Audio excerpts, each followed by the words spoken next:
Okay, so today we are taking the concluding part of our discussion on the subject of submission.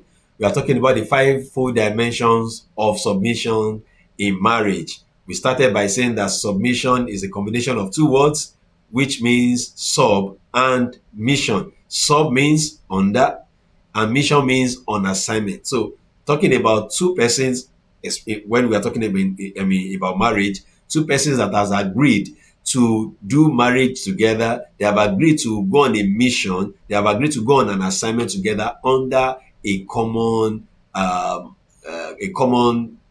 contract, a common oath, a common covenant, as the case may be. Now, we discussed the first one, which is submission to a supreme being. The two of them must agree to submit to a supreme being, in this case, which is God. Submission to personal mission, whatever mission that they have as individuals, they should have respect for it. They should, submission to one another. Everybody is a stakeholder. We should submit to one another in marriage as unto the Lord. Then submission to shared mission. That mission that we agreed, that belief and alignment that we have, then we must be ready to submit to it. And lastly, today, in this episode, we are talking about submission to the one with the leadership mandate. Now, culturally, and even traditionally, and even scripturally, the man is the head of the home. The man is the leader, is the head of the home. And because of that, is about the leadership mandate falls on the man. And we know that leadership is by influence. Now, when we say the leadership mandate is on the man, it falls on the man, that does not mean that the man should be a bully. That does not mean that the man should boss everybody around. No, it's supposed to be done in love.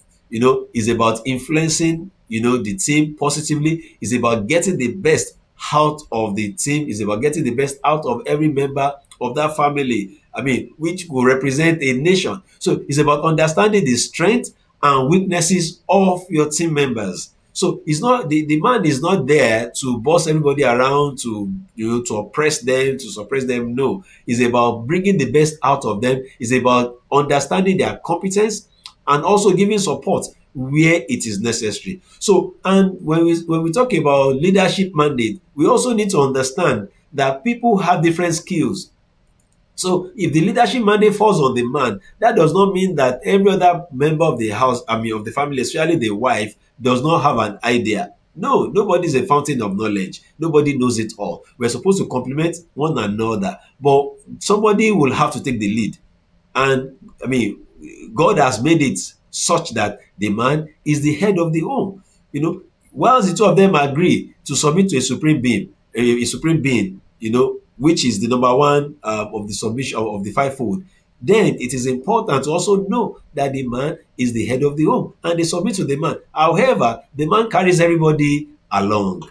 He is a leader. He leads by influence. He brings out the best of every member of the team. He brings out the best of every member of the family, whilst he support them in whatever way he can. And everybody is supporting one another. And of course, in certain areas, maybe the wife has skills in other areas, leadership skills in other areas, or can take care of certain, other areas of the family. Why not? So, and that is, at the end of the day, that's what makes it. That is what makes the union to work. All right. So, thank you for your time. Thank you for listening. I'd like to have your feedback in the comment section. If there's any other food that you have thought about or you want us to discuss, you can just put it there. Then we'll talk about it as much as we have the privilege. Thank you. God bless you. Shalom.